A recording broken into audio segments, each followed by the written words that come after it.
प्रभु जी,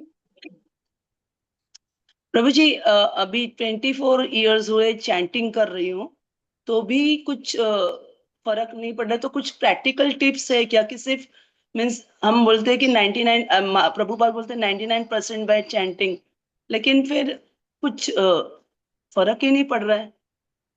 जब तक स्वार्थ की नींव हम लोग उखाड़ नहीं देते हैं, जब तक निजी अपेक्षाओं को उखाड़ नहीं देते हैं, तब तक जो भक्ति लता बीज है वो ठीक से पनपता नहीं है।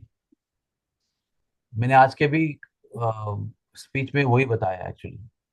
ये जो स्वार्थ परमार्थ में संघर्ष है, भगवान की दी हुई घटनाओं के साथ संघर्ष है, भगवान की इच्छा के साथ हमारा जो संघर्ष चलता है, अपनी इच्छा भगवान की इच्छा, अपनी इच्छा भगवान की इच्छा, उसी के कारण हमारा जप जो है वो परिणाम नहीं देता है, इफेक्ट नहीं देता है। जैसे जब कोई डॉक्टर दवा देता है ना, तो वो कहता है कि ये मत खाओ, वो मत खाओ, ये पथ्य रखो।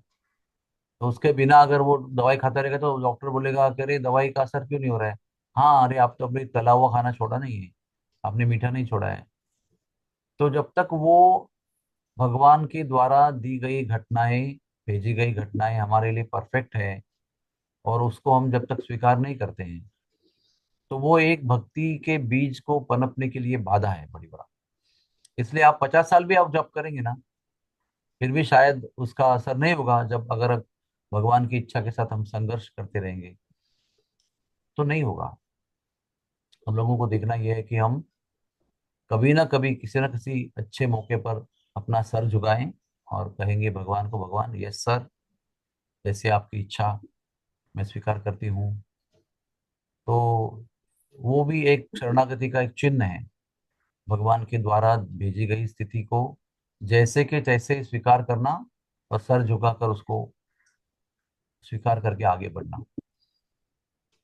जो गांठ है ये बड़ी लगी हुई, उलझी हुई गांठ है, उसको सुलझाना जरूरी है। और शरणागति, एक्सेप्टेंस, यही उसके लिए एक उपाय है। हरे कृष्णा।